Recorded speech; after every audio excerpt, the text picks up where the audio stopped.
Ayan, let's go. Naka-tercera pala ako. Punta tayo sa ba't malabo yung salamin? Hindi yata maganda yung naipunas ko rito. Nakatakot naman to. Tingnan mo, moving, oh. Nakatakot naman yan, Bert. Punta tayo sa Motostrada, Caloocan. At tayo ay yung alarm ko, nag-alarm. Okay, alarm ko. At tayo ay magpapacheck ng motor. Pa-check natin si Nikki kasi there's something going on with this bike. So dito ako dumaan sa may saan to? So Diego Sierra Avenue. Hindi ako hindi muna ako hostel. Subukan ko siya sa traffic area. So, yun nga, punta kami ni Nikki sa CF Moto sa may 8th Avenue. Naka-waste na sa akin. Pa-check up natin tong ating baby. Kailangan syempre sinisilip ng doktor yan. Yung mga nagmumotor dyan, alam niyo yung ibig ko sabihin, diba? Lalo na pag bumili tayo ng brand ng motor, always regular check-up, PMS. And especially pag brand nyo pa, pag minaramdaman kayong maliliit na bagay, kahit na kung concern sa inyo,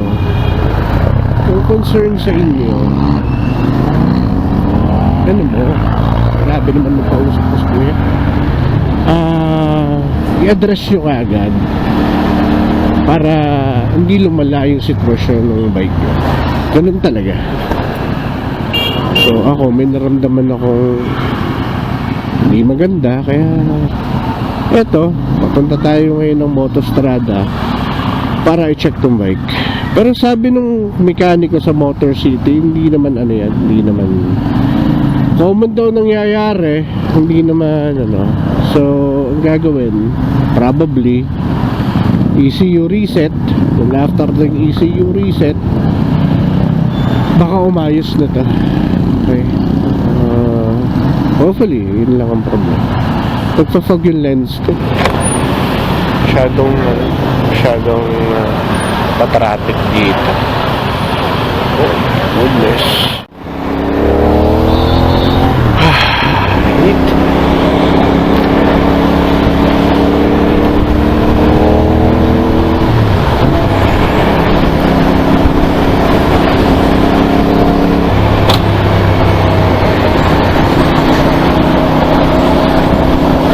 Yes! Hangin!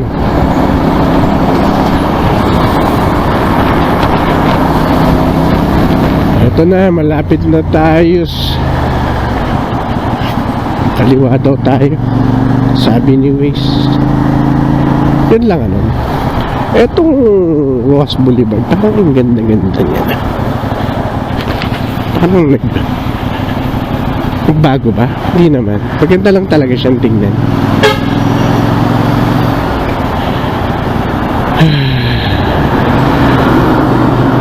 Yun akit na naman tayo.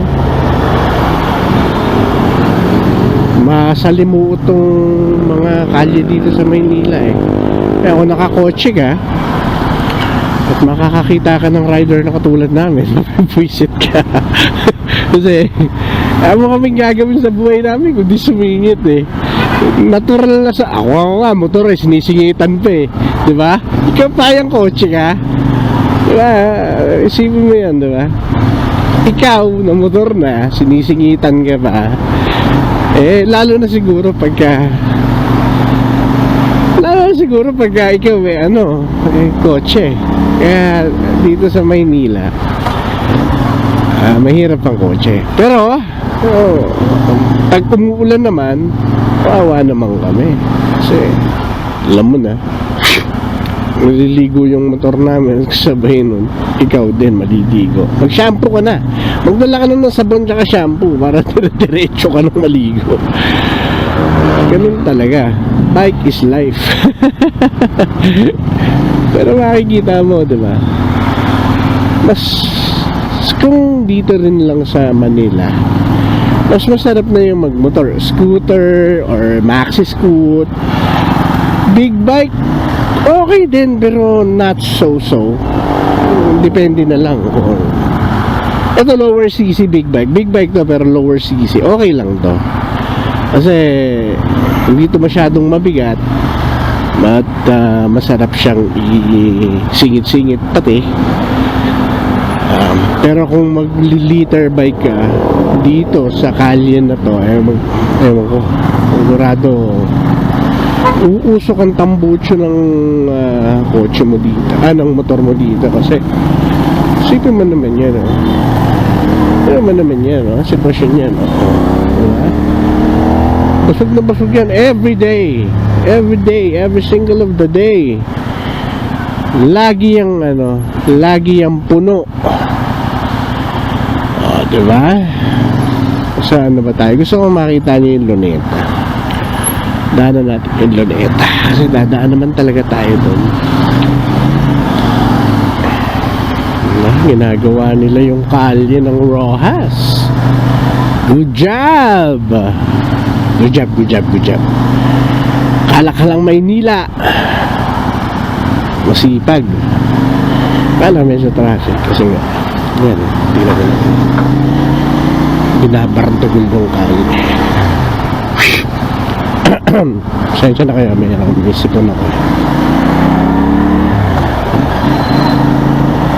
Oo, diretso daw tayo, sabi ni Waze ang ginamit ko, hindi si Gulo-Gulo Maps.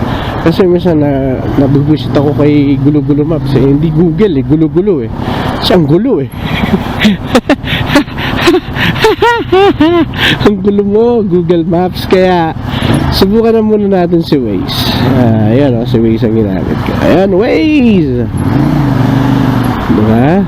Alright, shout out mga ka-riders nating angkas dyan, naghahanap buhay, diba? Diba? Para tayong ahas. PICC. Alright, kaya lang, singit tayo dito. Kuya, pasingit. Thank you. Sama ka na sa vlog. Whew, init. Visor up nga tayo na makahinga. Yun, no? Alright, okay. Yan.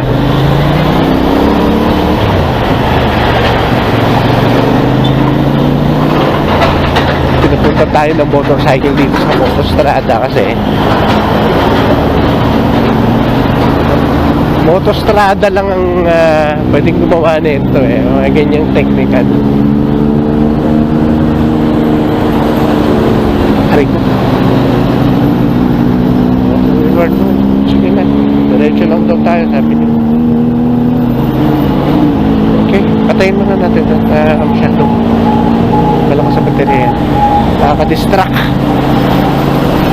Maganda ba yung mounting lang? Para saan, maganda itong mas maganda yung nandito yung map mo kaysa nandito. Kasi tingin ka ng tingin sa panel gauge mo yuko ka ng yuko. Pero pag nandito sa gilid, ganyan ka lang. O, diba? Traffic. Saan ka pa? Ang tagal nito. So hindi ko alam kung ano. Mamaya na lang ulit siguro kasi pero nandiyan na yung Luneta tirahin na natin, makikita natin yung kagandahan ng Luneta.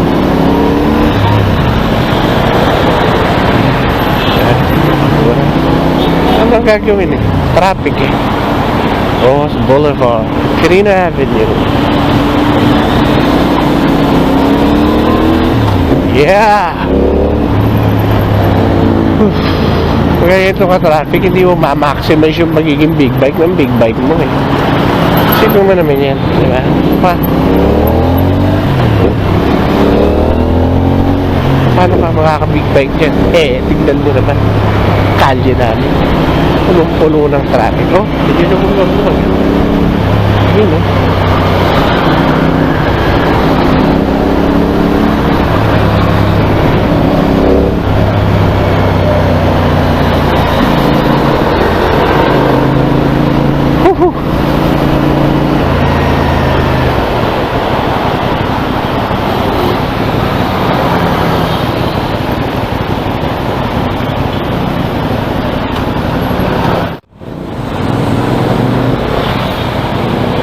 Yun na.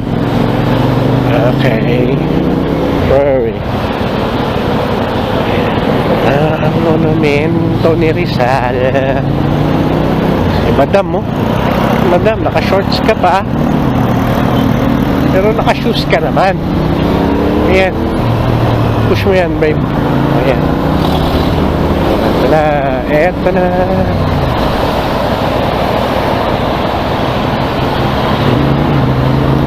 North.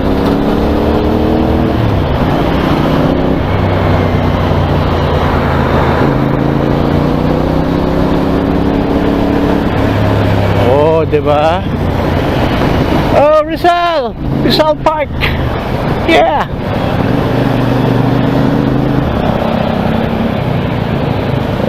Kaliwa yata tayo dito. Kaliwa! Kaliwa! Right!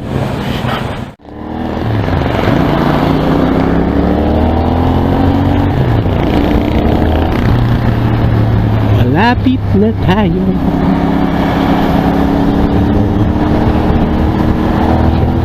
Traffic light. Diretso lang tayo. Diretso. Ang sinabi nila Miko eh. Hindi diretso lang. Ang ganda naman ang kalye rito. Parang ano may pisngi ng bata. Walang kalabak-labak, oh. Bagong spalty to, ha. Bagong spalty, man. We're green. Green light yan. Diretso yun mo, man. A little rock road. Itong helmet ko bumababa. Hindi ko alam kung bakit, pero nababa siya eh.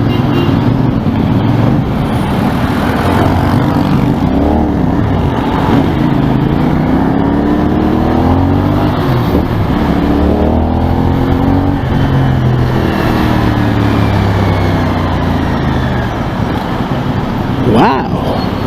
Salimuot na kalye. 7th Avenue. I'm coming. Birds, diretso na. Diretso na yan. Ano yung po dyan?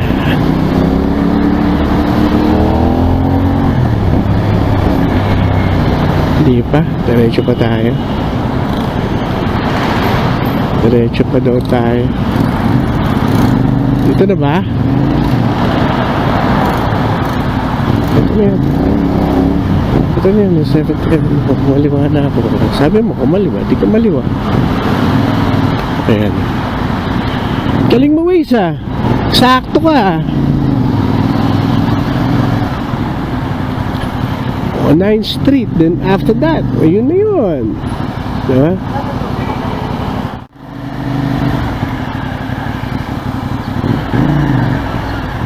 Kaliwa. Boss, Motostrada. Ayon. Thank you po.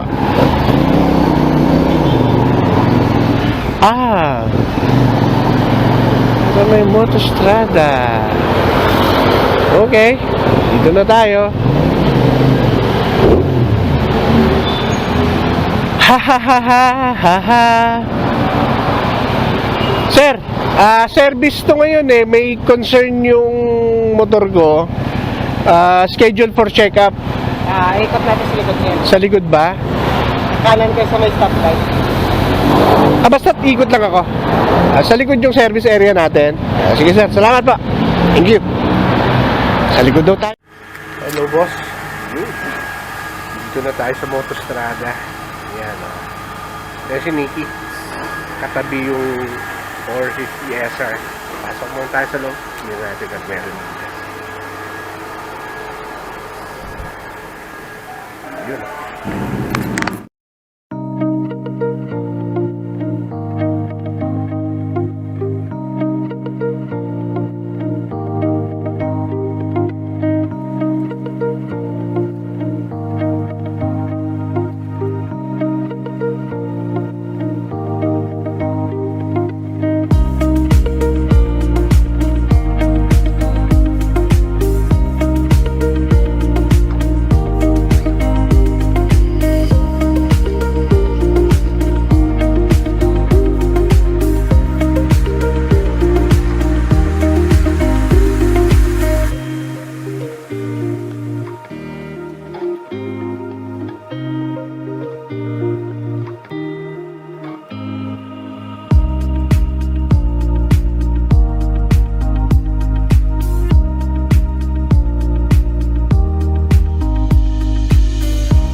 Nasa Nikki. Puntahan natin.